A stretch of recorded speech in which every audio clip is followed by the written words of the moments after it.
El extranjero, por Albert Camus. Primera parte, capítulo 1. Hoy ha muerto mamá. O quizá ayer, no lo sé. Recibí un telegrama del asilo. Falleció su madre, entierro mañana, sentidas condolencias. Pero no quiere decir nada, quizá haya sido ayer. El asilo de ancianos está en Marengo, 80 kilómetros de Argel. Tomaré el autobús de las 2 y llegaré por la tarde.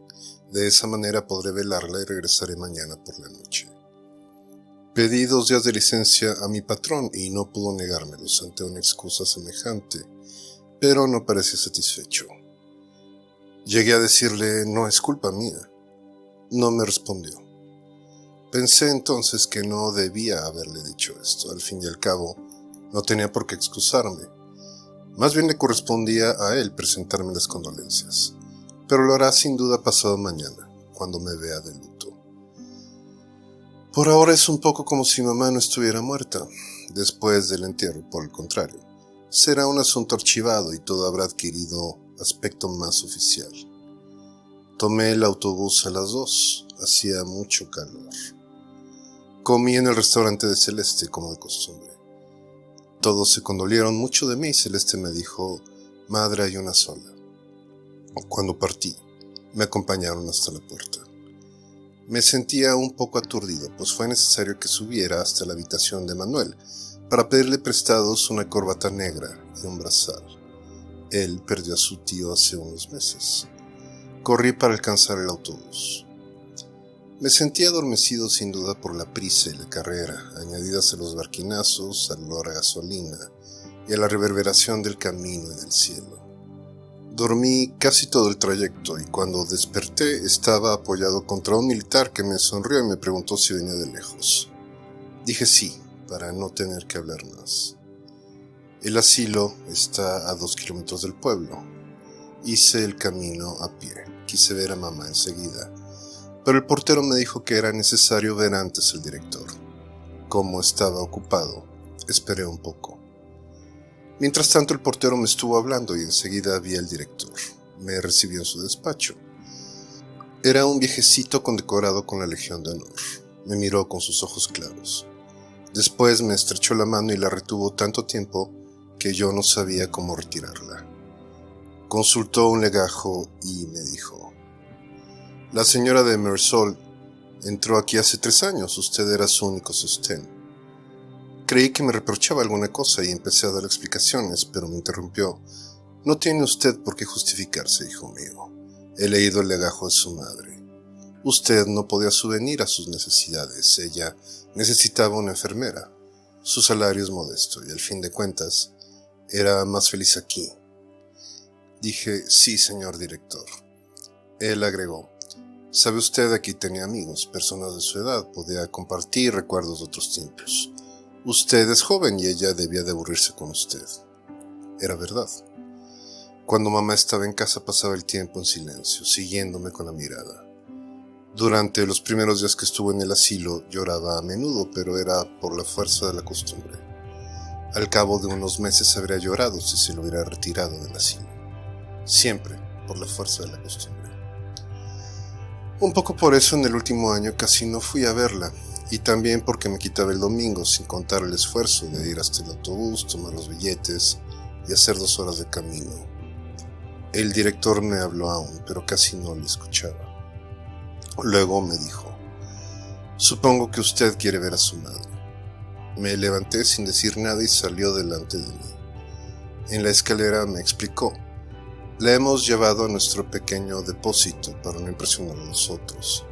Cada vez que un pensionista muere, los otros se sienten nerviosos durante 2 o 3 días y dificulta el servicio. Atravesamos un patio en donde había muchos ancianos charlando en pequeños grupos. Callaban cuando pasábamos y reanudaban las conversaciones detrás de nosotros. Hubiérase dicho un sordo parloteo de cotorras. En la puerta de un pequeño edificio el director me abandonó. Le deje usted, señor Mersol. Estoy a su disposición en mi despacho. En principio el entierro está fijado para las 10 de la mañana. Hemos pensado que así podría usted velar a la difunta. Una última palabra. Según parece, su madre expresó a menudo a sus compañeros el deseo de ser enterrada religiosamente.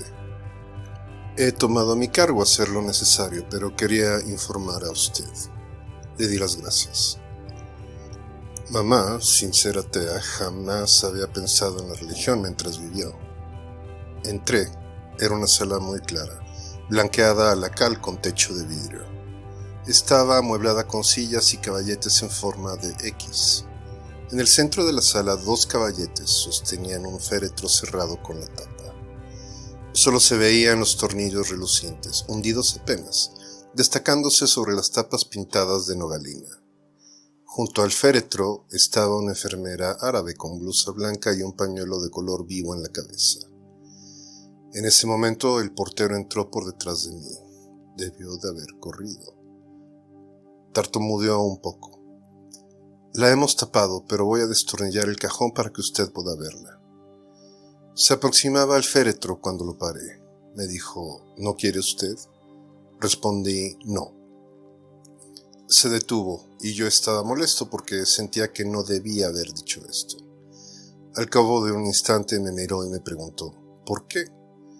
Pero sin reprocho, como si estuviera informándose. Dije, no sé. Entonces, retorciendo el bigote blanco, declaró sin mirarme. Comprendo. Tenía ojos hermosos, azul claro y la tez un poco roja. Me dio una silla y se sentó también un poco a mis espaldas.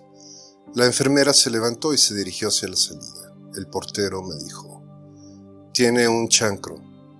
Como no comprendía, miré a la enfermera y vi que llevaba por debajo de los ojos una venda que le rodeaba la cabeza. A la altura de la nariz la venda estaba chata. En su rostro solo se veía la blancura del vendaje. Cuando hubo salido, el portero habló. «Lo voy a dejar solo». No sé qué ademán hice, pero se quedó, de pie detrás de mí. Su presencia a mis espaldas me molestaba. 2 abejorros zumbaban contra el techo de vidrio y sentía que el sueño se apoderaba de mí. Sin volverme hacia él, dije al portero, «¿Hace mucho tiempo que está usted aquí?» Inmediatamente respondió, 5 años, como si hubiese estado esperando mi pregunta. Charló mucho enseguida. Se habría quedado muy asombrado si alguien le hubiera dicho que acabaría de portero en el asilo de Marengo. Tenía 64 años y era parisiense. Le interrumpí en ese momento. «Ah, usted no es de aquí». Luego recordé que antes de llevarme a ver al director me había hablado de mamá. Me había dicho que era necesario enterrarla cuanto antes, porque en la llanura hace calor, sobre todo en esta región. Entonces me había informado que había vivido en París y que le costaba mucho olvidarlo. En París se retiene el muerto 3, a veces 4 días. Aquí no hay tiempo.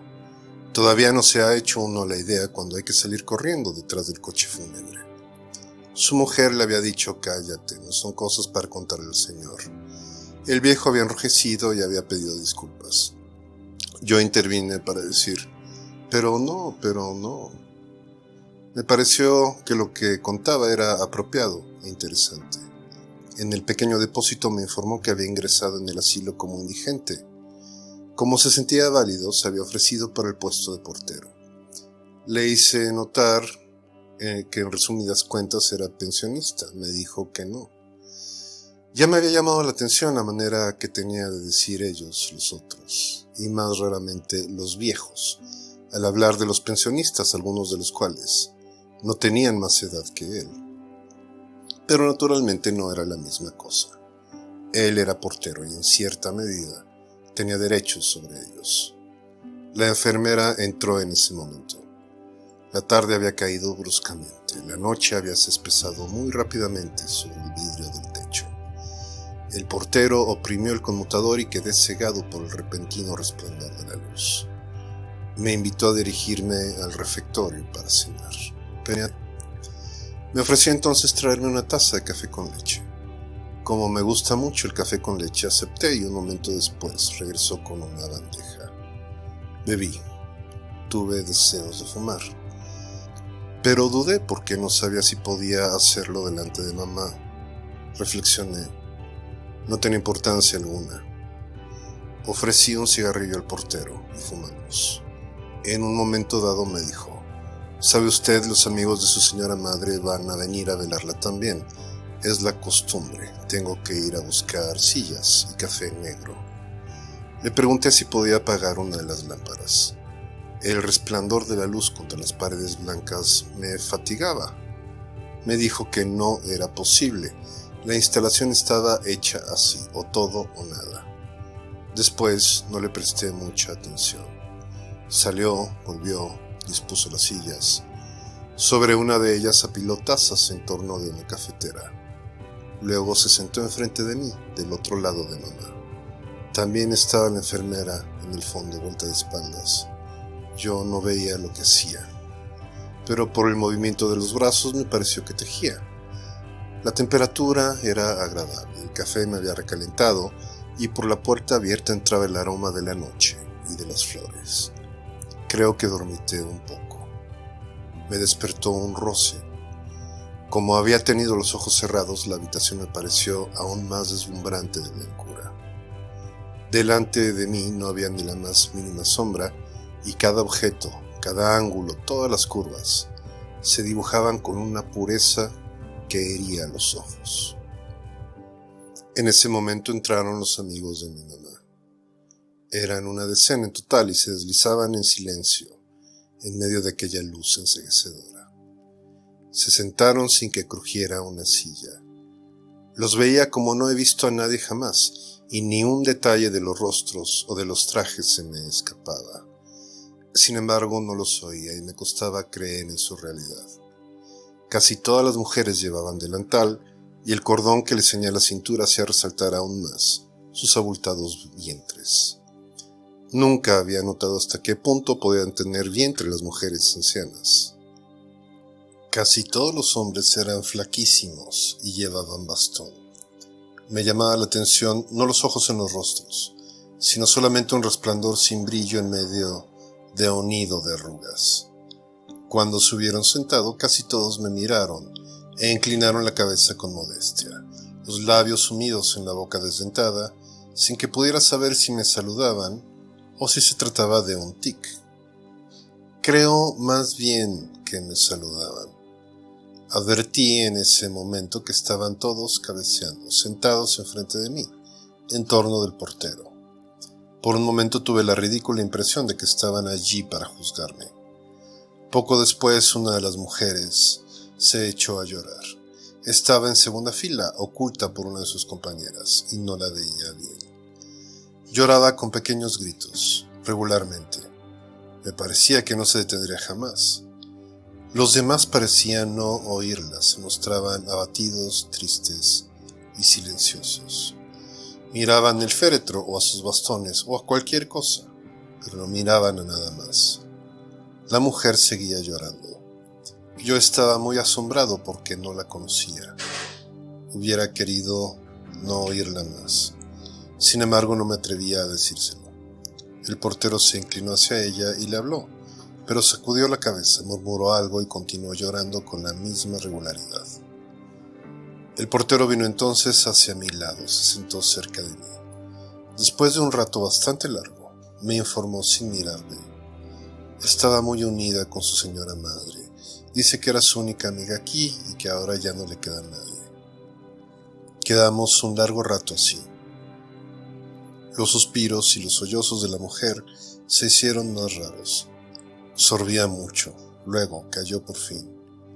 Yo no tenía más sueño, pero me sentía fatigado y me dolía la cintura. Ahora me resultaba penoso el silencio de todas esas gentes. Solo de vez en cuando oía un ruido singular y no podía comprender qué era. A la larga, acabé por adivinar que algunos de los ancianos chupaban del interior de las mejillas y dejaban escapar unos raros chasquidos. Tan absortos estaban en sus pensamientos que ni se daban cuenta. Tenía la impresión de que aquella muerta, acostada en medio de ellos, no significaba nada ante sus ojos, pero creo ahora que era una impresión falsa. Todos tomamos café servido por el portero. Después no sé más. La noche pasó. Recuerdo que en cierto momento abrí los ojos y vi que los ancianos dormían amontonados, excepto uno que me miraba fijamente, con la barbilla apoyada en el dorso de las manos aferradas al bastón, como si no esperase sino mi despertar. Luego volví a dormirme. Me desperté porque cada vez me dolía más la cintura. El día resbalaba sobre el techo de vidrio. Poco después, uno de los ancianos me despertó y tosió mucho. Escupía en un gran pañuelo a cuadros y cada una de las escupidas era como un desgarramiento. Despertó a los demás y el portero dijo que debían marcharse. Se levantaron. La incómoda velada les había dejado los rostros de color ceniza. Al salir, con gran asombro mío, todos se estrecharon la mano, como si esa noche durante la cual no cambiamos una palabra hubiese acrecentado nuestra intimidad. Estaba fatigado. El portero me condujo a su habitación y pude arreglarme un poco. Tomé café con leche, que estaba muy bueno. Cuando salí, era completamente de día. Sobre las colinas que separan a Marengo del mar, el cielo estaba arrebolado y el viento traía olor a sal. Se preparaba un hermoso día. Hacía mucho que no iba al campo y sentía el placer que habría tenido en pasearme de no haber sido por mamá. Pero esperé en el patio debajo de un plátano. Aspiraba el olor de la tierra fresca y no tenía más sueño. Pensé en los compañeros de la oficina. A esta hora se levantaban para ir al trabajo. Para mí era siempre la hora más difícil. Reflexioné un momento sobre esas cosas, pero me distrajo una campana que sonaba en el interior de los edificios. Hubo movimientos detrás de las ventanas. Luego, todo quedó en calma. El sol estaba algo más alto en el cielo. Comenzaba a calentarme los pies. Fui a su despacho. Me hizo firmar cierta cantidad de documentos. Vi que estaba vestido de negro con pantalón y a rayas. Tomó el teléfono y me interpeló. Los empleados de pompas fúnebres han llegado hace un momento. Voy a pedirles que vengan a cerrar el féretro. ¿Quiere usted ver antes a su madre por última vez? Dije que no. Ordenó por teléfono bajando la voz. Figeac, diga usted a los hombres que se pueden ir. Enseguida me dijo que asistiría al entierro y le di las gracias. Se sentó ante el escritorio y cruzó las pequeñas piernas. Me advirtió que yo y él estaríamos solos con la enfermera de servicio. En principio, los pensionistas no deberían de asistir a los entierros. Él solo les permitía velar. Es una cuestión de humanidad, señaló. Pero en este caso había autorizado a seguir el cortejo a un viejo amigo de mamá, Tomás Pérez. Aquí el director sonrió. Me dijo, comprende usted, es un sentimiento un poco pueril, pero él y su madre casi no se separaban. En el asilo les hacían bromas, le decían a Pérez, es su novia. Pérez reía. Aquello les complacía. La muerte de la señora de Mersol le ha afectado mucho. Creí que no debía de negarle la autorización, pero le prohibí velarla ayer, por consejo del médico visitador. Quedamos silenciosos bastante tiempo. El director se levantó y miró por la ventana del despacho. Después de un momento observó. Ahí está el cura de Marengo. Viene antes de la hora. Me advirtió que llevaría 3/4 de hora de marcha, por lo menos llegar a la iglesia, que se halla en el pueblo mismo. Bajamos, delante del edificio estaban el cura y 2 monaguillos. Uno de estos tenía el incenciario y el sacerdote se inclinaba hacia él, para regular el largo de la cadena de plata. Cuando llegamos, el sacerdote se incorporó. Me llamó hijo mío y me dijo algunas palabras. Entró, yo le seguí. Vi de una ojeada que los tornillos del féretro estaban hundidos y que había 4 hombres negros en la habitación. Oí al mismo tiempo al director decirme que el coche esperaba en la calle y al sacerdote comenzar las oraciones. A partir de ese momento todo se desarrolló muy rápidamente. Los hombres avanzaron hacia el féretro con un lienzo. El sacerdote, sus acompañantes, el director y yo salimos. Delante de la puerta estaba una señora que no conocía.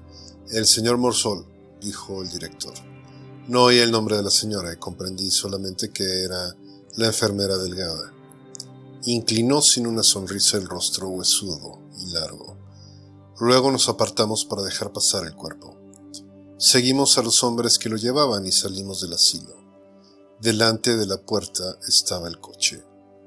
Lustroso, oblongo y brillante. Hacía pensar en una caja de lápices. A su lado estaban el empleado de la funeraria, hombrecillo de traje ridículo, y un anciano de aspecto tímido. Comprendí que era Pérez. Llevaba un fieltro blando de copa redonda y alas anchas. Se lo quitó cuando el féretro pasó por la puerta.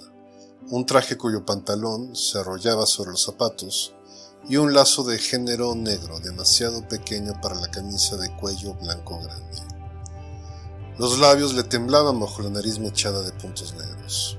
Los cabellos blancos, bastante finos, dejaban pasar unas curiosas orejas, colgantes y mal orladas, cuyo color rojo sangre me sorprendió en aquella pálida fisonomía. El hombre de la funeraria nos indicó nuestros lugares. El sacerdote caminaba delante, luego el coche. En torno de él, los 4 hombres. Detrás, el director, yo, y cerrando la marcha, la enfermera delgada y Pérez. El cielo estaba lleno de sol.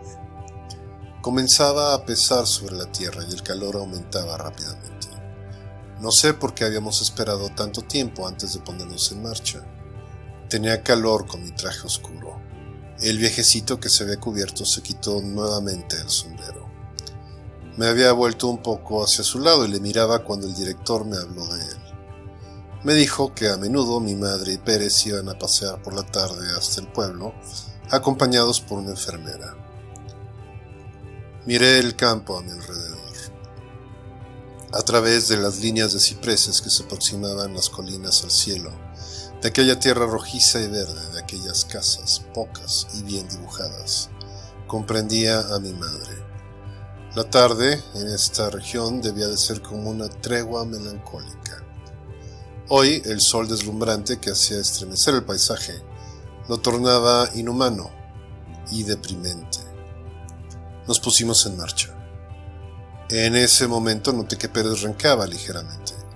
Poco a poco el coche tomaba velocidad y el anciano perdía terreno. Uno de los hombres que rodeaban el coche también se había dejado pasar y caminaba ahora a mi altura. Me sorprendía la rapidez con que el sol se elevaba en el cielo. Advertí que hacía ya tiempo que el campo resonaba con el canto de los insectos y el crujir de la hierba. El sudor me corría por las mejillas. Como no tenía sombrero, me abanicaba con el pañuelo. El empleado de pompas fúnebres me dijo entonces algo que no oí. Al mismo tiempo se enjugaba el cráneo con un pañuelo que tenía en la mano izquierda, mientras que con la derecha levantaba el borde de la gorra. Le dije, ¿cómo? Repitió señalando el cielo. Está sofocante. Dije, sí. Poco después me preguntó, ¿es su madre la que va ahí? Otra vez dije, sí.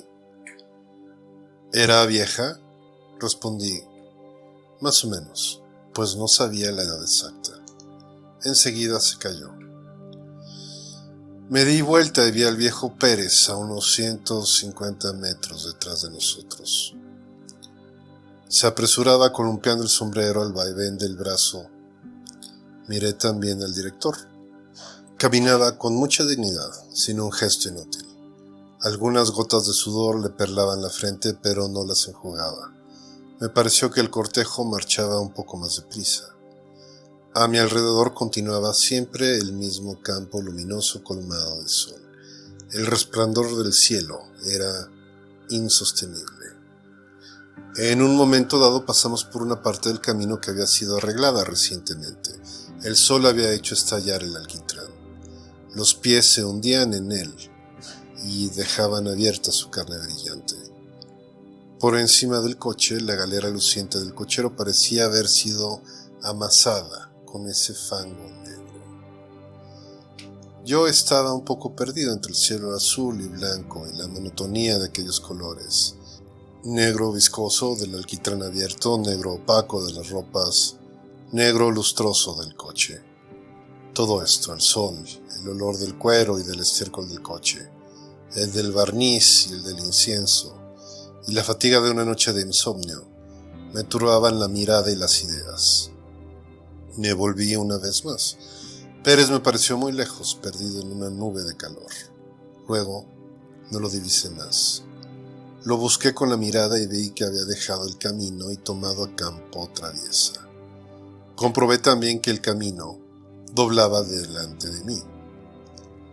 Comprendí que Pérez, que conocía la región, cortaba campo para alcanzarnos. Al dar la vuelta se nos había reunido, luego lo perdimos. Volvió a tomar a campo traviesa y así varias veces. Yo sentía la sangre que me golpeaba en las sienes. Todo ocurrió enseguida con tanta precipitación, certidumbre y naturalidad, que no recuerdo nada más.